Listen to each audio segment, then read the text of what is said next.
Saudari dan saudara terkasih, saat ini kita sedang memasuki masa prapaskah, masa retret agung, masa tobat yang ditandai dengan pantang dan puasa sebagai bentuk latihan, terutama untuk mengenali gerak-gerak batin yang muncul dalam diri kita. Kita bisa belajar banyak dari bacaan-bacaan liturgi hari ini untuk memetakan dan akhirnya juga waspada terhadap pola-pola gerak roh jahat yang dapat menjauhkan kita dari Tuhan. Pertama, dari bacaan pertama tadi dikisahkan bagaimana manusia diciptakan dari debu tanah. Debu tanah adalah simbol ketidakberdayaan. Maka dari ketidakberdayaan, Allah dengan sabdanya memberikan daya hidup. Ia menghembuskan nafas. Nafas dalam bahasa Ibrani adalah ruah, roh yang menghidupkan.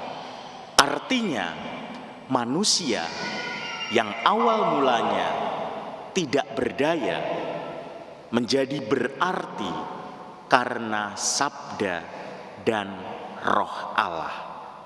Inilah kekuatan hidup manusia. Maka keterbukaan akan sabda dan rohnya menjadikan manusia hidup lebih berarti. Namun di sisi lain, manusia karena diciptakan dari ketidakberdayaan juga memiliki kecenderungan untuk kembali kepada ketidakberdayaannya. Ia bisa hanya menuruti keinginan sesaatnya, menuruti hawa nafsunya yang bisa mengerdilkan kemanusiaan. Tarik ulur dalam diri manusia inilah yang disebut gerak-gerak roh. Maka dalam hidup ini kita seringkali mengalami katakanlah pertarungan. Mengikuti ini atau mengikuti itu. Mengikuti sesuatu yang baik atau yang buruk. Atau mengikuti yang baik atau yang lebih baik. Kepekaan untuk memetakan gerak-gerak roh inilah latihan kita dalam masa pantang dan puasa. Yang kedua, dari bacaan kedua tadi kita ditunjukkan bagaimana godaan itu akan selalu ada dalam diri kita. Namun kita tidak perlu takut, tidak perlu menyerah kalah pada godaan, karena rahmat akan terus berlimpah bila kita mau tegas dan berani memilih mana yang lebih baik. Seni memilah dan memilih mana yang lebih baik inilah yang disebut oleh Ignatius Loyola sebagai diskresi atau discernment of spirit. Dalam diskresi ini pertama-tama yang dibutuhkan adalah keheningan atau ketenangan diri. Setelahnya kita bisa melihat mana gerak-gerak yang akan menjauhkan kita dari Allah dan sesama, dan mana gerak-gerak batin yang dapat mendekatkan kita dengan Allah itu sendiri. Biasanya gerak-gerak batin ini punya pola atau sifat tertentu. Ada pola atau gerak batin yang selalu ingin disembunyikan. Ada yang sifatnya sangat menyangatkan. Bila orangnya teledor, dibuat semakin teledor.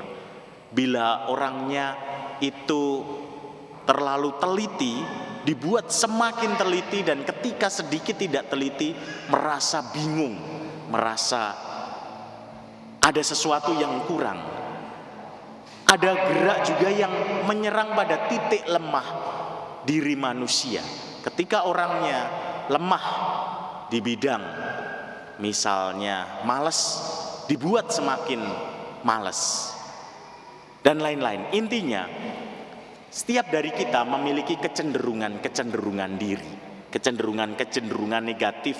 Inilah yang kebanyakan menjadi pintu masuk dari godaan itu sendiri. Bagaimana mengatasinya? Ketiga, kita bisa belajar dari Yesus dalam bacaan Injil hari ini. Penulis Injil melukiskan ada 3 godaan yang dialami Yesus setelah ia berpuasa. Ketiga godaan ini ingin melukiskan 3 kecenderungan yang sering dialami oleh manusia secara umum dan biasanya menjadi pintu masuk dari godaan. Yang pertama, mengubah batu menjadi roti. Ini adalah simbol. Simbol apa? Ini adalah simbol hal-hal yang sifatnya instan, gampangan. Orang yang secara fisik atau psikologis sedang menurun, biasanya tidak semua. Biasanya akan mengejar atau memilih hal-hal yang mudah, hal-hal yang instan, tidak butuh proses panjang. Selalu ada pikiran dalam diri yang muncul, toh juga tidak ketahuan, cuma sedikit. Paling hasilnya juga sama saja, ngapain harus susah-susah. Orang-orang ini biasanya akan kehilangan daya yang membuatnya hidup. Maka Yesus mengatakan,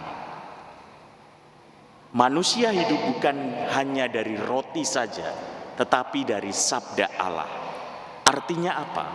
Artinya kita harus memulai kembali dari awal. Ingat bahwa dalam bacaan pertama tadi, kita diciptakan dari proses di mana Allah bersabda dan menghembuskan nafasnya. Proses adalah kata kuncinya di sini. Yang kedua, godaan yang bisa menjadi pintu masuk adalah sesuatu pujian yang berlebih yang akhirnya bisa membuat kita jatuh. Apresiasi pujian itu penting dan memang dibutuhkan untuk menambah semangat. Tetapi kalau tidak hati-hati dan ini berlebih, akan membuat kita menjadi sombong dan akhirnya tidak mau berbuat apa-apa lagi. Ini yang harus kita waspadai. Sikap tegas terhadap diri dan mau untuk terus mencari sesuatu yang baru, mau belajar hal-hal yang baru adalah langkah kita untuk tidak masuk dalam perangkap godaan. Dan yang terakhir, yang ketiga adalah godaan yang bentuknya sebuah kekuasaan. Untuk membuktikan kehebatan mencapai kekuasaan, terutama dengan mengikuti jalan-jalan salah. Hal ini adalah godaan. Yang sering terjadi adalah karena orang ingin kenaikan karir secara cepat, instan, ingin diakui hebat, ia meninggalkan imannya. Ia tidak lagi melatihkan dirinya dalam iman, meninggalkan segala upaya untuk mendekat dengan Tuhan. Dan biasanya tawaran godaan ini yang menggiurkan.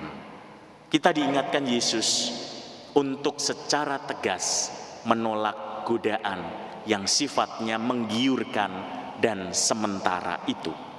Kesetiaan adalah kata kuncinya.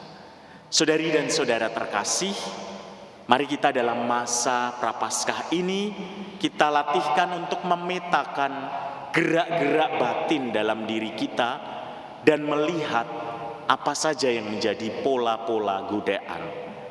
Proses belajar hal yang baru, kesetiaan adalah kata-kata kunci untuk menolak godaan.